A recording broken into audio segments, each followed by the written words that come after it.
ശരിക്കും ലൈഫിൽ ഭയങ്കര ഇമ്പാക്ട് ഉണ്ടാക്കിയ മിന്നൽ. ഡെഫിനറ്റ്ലി. പിന്നെ എന്താണ്, എനിക്ക് തോന്നുന്നു എന്നെ കുറേ ആൾക്കാർ തിരിച്ചറിയാൻ തന്നെ തുടങ്ങിയത് മിന്നൽവള എന്നുള്ളൊരു പാട്ടിൽ കൂടെയാണ്. പിന്നെ അതിൻ്റെ അത് മിന്നൽവള യൂട്യൂബിൽ തന്നെ ഉള്ളൊരു നമ്പേഴ്സ് എടുത്ത് നോക്കിക്കഴിഞ്ഞാൽ തന്നെ I think more than 105 million views എന്താണ്. ഇതൊക്കെ വലിയ വലിയ സംഖ്യകളാണല്ലോ. നമ്മളൊരു പാട്ടോ സിനിമ ഇറങ്ങുമ്പോൾ നമ്മൾ ആഗ്രഹിക്കുന്നത് ഇത് ആൾക്കാർക്ക് ഇഷ്ടാവണേ, ആൾക്കാരിലേക്ക് എത്തണം, അവർക്ക് ഇഷ്ടാവണം എന്നൊക്കെയാണല്ലോ. നമ്മളിങ്ങനെ ഇൻ്റർനാഷണലി സംഭവം ആവണം നമ്മൾ ഒരിക്കലും എക്സ്പെക്ട് ചെയ്യുന്നില്ലല്ലോ. മിന്നൽവള അങ്ങനത്തെ ഒരു ബൂം എനിക്ക് തന്നു. പിന്നെ മിന്നൽവള കാരണം എൻ്റെ പ്രീവിയസ് വർക്ക്സ് കണ്ട കുറേ ആൾക്കാരും ഉണ്ട്.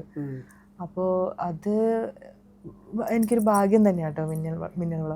ഇത്ര ഇമ്പാക്ട് പ്രതീക്ഷിച്ചിരുന്നു ഷൂട്ടൊക്കെ ചെയ്യുമ്പോൾ? ഇല്ല, നമ്മൾ ഒരിക്കലും ഒരു കാര്യവും ഇങ്ങനെ ഇമ്പാക്റ്റ് പ്രതീക്ഷിക്കില്ലല്ലോ. കാരണം അത് നമുക്ക് പ്രതീക്ഷിക്കാൻ ചെറിയ പേടി ഉണ്ടാവുമല്ലോ. അപ്പോൾ ഒരിക്കലും ഞാൻ ഇങ്ങനെ പ്രതീക്ഷിച്ചില്ല. നല്ല പാട്ടാണെന്ന് എനിക്കറിയാം. കൈതപ്പുറം സാറിൻ്റെ വരികളാണ്, ജെയ്ക്സ് ബിജോയ് സാറാണ് മ്യൂസിക് കൊടുക്കുന്നത്, ശ്രീറാം പാടുന്നു, സിത്താര ചേച്ചി പാടുന്നു. കിടിലൻ ടീമാണ്, അടിപൊളി പാട്ടാണ്, ഭയങ്കര ഹാർട്ട് ഫെൽറ്റ് പാട്ടാണ്. പക്ഷെ നമ്മൾ ഒരിക്കലും ഇത് മറ്റേ സൂപ്പർ ഹിറ്റ്, ഇന്റർനാഷണൽ ഹിറ്റ് ആവും നമ്മൾ ഒരിക്കലും പ്രതീക്ഷിക്കുന്നില്ല. ബട്ട് ഇതായപ്പോൾ വളരെ സന്തോഷം.